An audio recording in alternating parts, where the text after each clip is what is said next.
Hello good morning guys. I hope आप सब बहुत अच्छे होंगे। चलिए शुरू करते हैं अपना आज का करंट अफेयर सेशन अपने टुडे मोटिवेशन के साथ।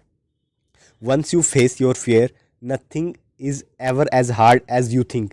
तो वही अगर एक बार जो भी आपकी लाइफ में फियर हम सब की लाइफ में होते हैं, लेकिन उन्हें फेस कर लेते हैं ना एक बार, तो हमें फिर हम उनसे आगे बढ़ जाते हैं। ठीक है, तो फियर से डरिए मत, तो वो तो फेस करना ही पड़ेगा एक ना एक दिन, है ना। चाहे आप अभी कर लीजिए या फिर वो खुद जब सामने आता है तब बहुत प्रॉब्लम देता है। ठीक है, तो अपने फियर्स को फेस कीजिए। ठीक है, और हो सकता है आज आपको मेरी आवाज़ थोड़ी ढंग से ना आए। ठीक है, तो उसके लिए मैं माफ़ी चाहूँगा क्योंकि मेरा थोड़ा गला ठीक नहीं है। ठीक है, चलिए बढ़ते हैं आगे। आपको बताना है कि दिल्ली का रैंक क्या है according to the world air quality report, जो कि हाल ही में रिलीज़ करी थी IQ एयर ने। तो उसके अकॉर्डिंग दिल्ली का रैंक है रैंक 4। ठीक है, हमने इंडिया की रैंक की बात कर रही थी अकॉर्डिंग टू IQ एयर, तो वो था 8th। बट अभी पर्टिकुलर दिल्ली की बात करें तो ये रैंक 4 पे है। ठीक है, Delhi rank 4th on the list of 50 of the world most polluted city in the term of PM2.5 level in 2022। ठीक है, प्रिपेयर्ड बाई IQ एयर। ठीक है, एंड दिल्ली का भी जो एवरेज PM लेवल है वो है 2.5 लेवल। ठीक है, इतनी सी बात ध्यान रखनी है। और अगर हम थर्ड पे बात करें तो थर्ड नंबर पे है भिवंडी, जो कि है राजस्थान में। फर्स्ट नंबर पे है सबसे पोल्यूटेड सिटी लाहौर। ठीक है, सेकंड में है होटन, जो कि चाइना में। और थर्ड नंबर पे है भिवंडी, जो कि राजस्थान में। नंबर 4 पे आपका दिल्ली।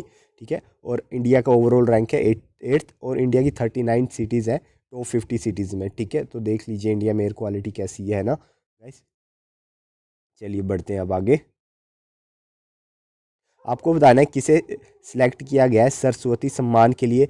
उन्होंने जो बुक लिखी थी उनकी, सूर्य वंशम। ठीक है, तो उनका नाम है, तमिल राइटर है शिवा शंकरी। ठीक है, उन्हें सरस्वती सम्मान मिल रहा है। और इस क्वेश्चन को ज़रूर याद रखिएगा, पूछ लेते हैं बुक से रिलेटेड। तो जो तमिल राइटर है Shiva Shankari has been selected for Saraswati Samman for 2022 for her book. कौन सी बुक लिखी है उन्होंने, बुक का नाम भी पूछ सकते हैं। और राइटर का उनकी बुक का नाम है सूर्य वंशम। ठीक है, और ये जो बुक है ये लिखी गई थी in the memories of Tamil language and was publish in 2019। ठीक है, जो सरस्वती सम्मान है ये दिया जाता है भाई के बिरला फाउंडेशन। ठीक है, और ये 1991 से दिया जा रहा है, और ये रिकॉग्नाइज करता है most prestigious and high literacy award in the country. ठीक है, और इसमें 15 लाख रुपीज़ भी मिलते हैं और सिटेशन और प्लेट। ठीक है, सरस्वती सम्मान एक एनुअल अवार्ड है। ठीक है, फॉर दी आउटस्टैंडिंग प्रोज और poetry literary work in any of the, जो भी इंडिया की 22 लैंग्वेज है। ठीक है, शेड्यूल 8 में। ठीक है, अगर उनमें आपने काम किया है, ठीक है, कोई भी पोइट्री प्रोज लिटरेचर के रिगार्डिंग, तो आपको ये अवार्ड मिलेगा। ठीक है, और it is name after the Hindu goddess of the knowledge Saraswati. ठीक है, और it was instituted in 1991 by the के बिरला फाउंडेशन। ठीक है, और इसमें 15 लाख का प्राइज़ दिया जाता है, जैसे कि मैंने आपको बताया, ये आप देख सकते हैं। आपको बताना है कि वर्ल्ड बैंक के अकॉर्डिंग जो उनका एस्टीमेट है, इंडिया में अभी फीमेल लिटरेसी कितनी बढ़ चुकी है। ठीक है, इंडिपेंडेंस से लेके अभी तक, तो इंडिपेंडेंस से लेके अब तक का डाटा देखा जाए तो 68% का इंक्रीज़ आया फीमेल लिटरेसी में। ठीक है, जब इंडिया मतलब ओवरऑल देखी जाए तो इंक्रीज़ करी है 77%। ठीक है, क्योंकि जब इंडिया इंडिपेंडेंट हुआ जब 9% थी और अभी 77% हो चुकी है, तो ओवरऑल 68% का जंप आया है। ठीक है, अब वर्ल्ड बैंक के डाटा के अकॉर्डिंग एक गर्ल 11 लड़कियों में से सिर्फ एक ही गर्ल एजुकेशन थी इंडिपेंडेंट के, एजुकेटेड होती थी इंडिपेंडेंट के टाइम, लेकिन अब ऐसा बदल चुका है। ठीक है, और इंडिया में अगर मेल लिटरेसी की बात करें तो वो है 84.7। ठीक है, और वुमेन लिटरेसी है टोटल 77%। और अगर हम नेशनल सैंपल सर्वे की रिपोर्ट की बात करें तो टॉप पे जो सबसे मतलब है स्टेट, वो है केरला। केरला की लिटरेसी रेट है 92.2%। ठीक है, वर्ल्ड बैंक के बारे में बता दूं, एक इंटरनेशनल फाइनेंशियल इंस्टीट्यूशन है। ठीक है, जो प्रोवाइड लोन और ग्रांट्स प्रोवाइड करता है गवर्नमेंट और लो और मिडिल इनकम कंट्रीज़ को। ठीक है, और ये दो बैंक से मिलके बना है। कौन से, international bank for reconstruction and development IBRD and IDA, international development association. ठीक है, और ये इस्टेब्लिश हुआ था 1994 में, और इसके हेडक्वार्टर है वॉशिंगटन DC में। तो इतनी सी बात आप ध्यान रखेंगे। चलिए बढ़ते हैं आगे। आपको बताना है कि first ever film festival in Meghalaya start हो चुका है। तो मेघालय की कौन सी सिटी में हो रहा है, तो हो रहा है मेघालय की शिलोंग में। ठीक है, और ये पहला फिल्म फेस्टिवल है, first ever Meghalaya international film festival started in Shillong कब से हो रहा है? March 14, 2020 से। और कहाँ पे हो रहा है? वहाँ की स्टेट सेंट्रल लाइब्रेरी में हो रहा है। और 40 फिल्म को यहाँ स्क्रीन किया जाएगा अक्रॉस 4 वेन्यूज़, ठीक है। An initiative of the Meghalaya film maker association, Meghalaya international film festival is jointly organise by film maker of the state in collaboration with tourism department, ठीक है। तो आप देख सकते हैं। क्वेश्चन नंबर 5 गाइस, आपको बताना है कि किसे सेलेक्ट कर दिया गया यूएस सेनेट ने as a next US ambassador to India. तो 2 साल का टाइम हो चुका है और यूएसए ने बहुत हर्ट किया इंडिया यूएस रिलेशनशिप को, क्योंकि उन्होंने कोई एम्बेसडर ही अपॉइंट नहीं किया था इंडिया के लिए। तो अभी उन्होंने 2 साल बाद फाइनली एरिक गैरस्टी को इन्होंने एम्बेसडर अपॉइंट कर लिया गया। ये फॉर्मर लॉस एंजल्स के मेयर रह चुके हैं, ठीक है, एरिस गैरस्टी, और इन्हें अभी एम्बेसडर बना दिया गया और यूएस सेनेट ने कंफर्म कर दिया इनकी अपॉइंटमेंट, ठीक है। तो इतनी सी बात आपको ध्यान रखनी है, ठीक है। और अभी मतलब जैसे मैंने बताया था कि 2 साल का टाइम हो चुका है, ठीक है। जुलाई 2021 से इन्हें अपॉइंट कर लिया गया, नॉमिनेट किया था लेकिन अपॉइंट अब जाके वो कर रहा है, ठीक है। तो इतनी सी बात आप ध्यान रखेंगे। ये देख सकते हैं आप उनकी फ़ोटो एरिक की, ठीक है। चलिए अब बढ़ते हैं आगे। आपको बताना है कि जो IBA women world boxing championship हो रहा है वो कहाँ पे हो रहा है? तो वो आपका हो रहा है न्यू दिल्ली में। और यूथ अफेयर और स्पोर्ट्स मिनिस्टर अनुराग सिंह ठाकुर ने इनोग्रेट किया था IBA women world boxing championship new Delhi में, ठीक है। और वर्ल्ड जो बॉक्सिंग फेडरेशन ऑफ इंडिया है वो इसे होस्ट कर रही है और ये 15 मार्च से 26 मार्च के बीच में चल रहा है, ठीक है।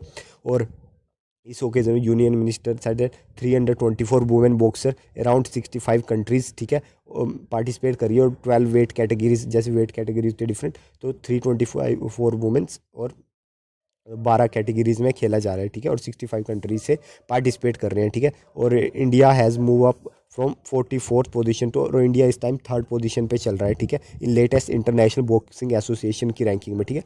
3rd रैंक है इंडिया का IBA वर्ल्ड रैंकिंग में, तो ध्यान रखिएगा, ठीक है। आपको बताना है कि जो सिप्री की रिपोर्ट आई है, Stockholm international peace research institute, आपको बताना है उसके अकॉर्डिंग वर्ल्ड का लार्जेस्ट वेपन इंपोर्टिंग कंट्री कौन सी है, ठीक है। तो इसका सिंपल आंसर है, सबसे ज़्यादा वेपन इंपोर्ट करता है आपका इंडिया, ठीक है। According to SIPRI report, world 5 largest arm important country 2018 से 22 के बीच में सबसे टॉप पे इंडिया, फिर Saudi Arabia, Qatar, Australia and China, ठीक है। ये टॉप पे है, ठीक है। According to report release by the defence think tank SIPRI, India remain the world top weapon importer but its import decline by 11%, ठीक है। बट अभी फिर भी इंडिया टॉप पे ही है, ठीक है। और जो सबसे ज़्यादा एक्सपोर्ट करते हैं उसमें USA, रशिया, फ्रांस, चाइना और जर्मनी, ठीक है।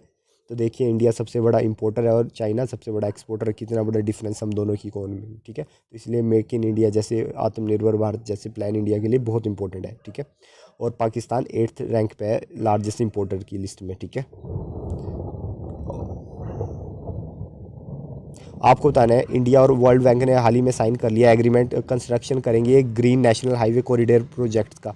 तो आपको बताना है कि ये कितने स्टेट्स में green national highway corridor project बनाने वाले हैं इंडिया और वर्ल्ड बैंक मिलके। तो ये 4 स्टेट में India and world bank have sign a loan agreement for the construction of green national highway corridor project in 4 state. वो 4 स्टेट कौन सी है? हिमाचल प्रदेश, राजस्थान, उत्तर प्रदेश एंड आंध्र प्रदेश। और ये टोटल 781 किलोमीटर कवर करने वाला है, ठीक है। और लोन दिया जाएगा 500 मिलियन का, ठीक है। और वर्ल्ड बैंक इस्टेब्लिश हुआ था जुलाई 1944 में, और इसके इस टाइम प्रेसिडेंट है डेविड मालपास। इतनी सी बात ध्यान रखेंगे, ठीक है। ग्रीन ऐसे वो बनाए जाएंगे। चलिए बढ़ते हैं अब आगे। आपको बताने कि कौन सी कंट्री के सेंट्रल बैंक ने RBI के साथ साइन कर लिया एग्रीमेंट, ताकि वो प्रमोट करेंगे इनोवेशन इन फाइनेंशियल प्रोडक्ट्स। तो ठीक है, UAE, reserve bank of India और यूनाइटेड अरब एमिरेट के सेंट्रल बैंक ने साइन कर लिया MOU, प्रमोट करेंगे innovation in financial product and services. As per MOU दोनों कंपनी, जो दोनों सेंट्रल बैंक है, वर्क करेंगे एक साथ। Central bank digital currency and examine interoperability between central bank and digital currency, ठीक है। तो इतनी बात ध्यान रखेंगे। और MOU इंक्लूड करता है sharing technical cooperation on matter of fintech and financial product. ये आप देख भी सकते हैं। चलिए अब बढ़ते हैं अब आगे। आपको बताना है कि कौन सी स्टेट की सबसे lowest literacy according to ministry of education. तो लोएस्ट लिटरेसी है बिहार में, ठीक है। Bihar as lowest literacy rate, ठीक है, follow by Arunachal and Rajasthan, ठीक है। इतनी बात ध्यान रखनी है। और लिटरेसी रेट जो रूरल इंडिया का था वो था 67.7% as compare to 84.11% in urban India. तो बहुत बड़ा गैप है, ठीक है। और केरला का जैसे मैंने अभी थोड़ी देर पहले ही बताया हाईएस्ट लिटरेसी रेट है, ठीक है। और फिर है लक्षद्वीप, मिजोरम, ठीक है। तो ध्यान रखेंगे। बिहार के बारे में जान लेते हैं guys. Bihar 3rd largest state है, ठीक है। 3rd लार्जेस्ट स्टेट है, ठीक है, बाई पॉपुलेशन। और 12th लार्जेस्ट है बाई एरिया, ठीक है। तो और इसके बॉर्डर लगते हैं उत्तर प्रदेश के साथ, ठीक है, इन वेस्ट नेपाल के साथ भी ये बॉर्डर शेयर करता है, ठीक है, वेस्ट बंगाल के साथ और झारखंड के साथ। 15 नवंबर 2000 को southern Bihar was ceded to form new state. तो 15 नवंबर 2000 को बिहार से अलग होकर झारखंड बना था, ठीक है। और बिहार का फाउंड किया गया 22 मार्च 1912। कैपिटल है इसकी पटना। चीफ मिनिस्टर है नीतीश कुमार। गवर्नर है राजेंद्र आर्लेकर। और वहाँ का ऑफिशियल एनिमल है गोर, ठीक है। तो इतनी सी बात बिहार के बारे में आप ध्यान रखेंगे। चलिए बढ़ते हैं आगे। आपको बताना है कि कौन सी ऐप ने जीत लिया 13 एजिस ग्राहम बेल अवार्ड। तो ये ग्राहम बेल अवार्ड जीत लिया है, हेलो जीवन ऐप है, ठीक है। तो इसने ये prestigious 13 Aegis Graham Bell award जीत लिया है। उज्जीवन स्मॉल फाइनेंस बैंक, ठीक है, उज्जीवन जो स्मॉल फाइनेंस बैंक है उनकी एक ऐप है हेलो उज्जीवन ऐप।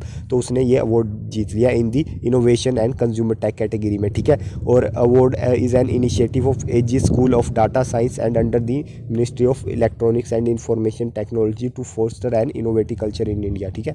और ये फर्स्ट मोबाइल बैंकिंग ऐप है इंडिया की जो कि एनेबल करती है speech, visual and vernacular features, ठीक है, इसलिए इसे अवार्ड भी मिला है।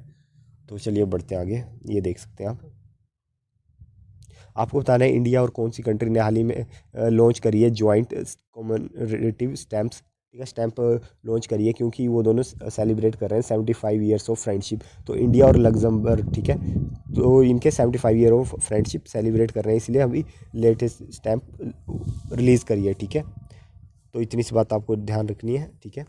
और लग्जमबर्ग के बारे में जान लेते हैं। लग्जमबर्ग एक स्मॉल यूरोपियन कंट्री है, ठीक है, जिसके बॉर्डर लगते हैं बेल्जियम, फ्रांस और जर्मनी के साथ, ठीक है। इतनी सी बात ध्यान रखनी है। और सिटी ऑफ लग्जमबर्ग को डिक्लेयर किया गया था यूनेस्को वर्ल्ड हेरिटेज साइट इन 1994 में से। इसे काफ़ी ब्यूटीफुल सिटी है, ठीक है, और काफ़ी छोटी भी है, ठीक है।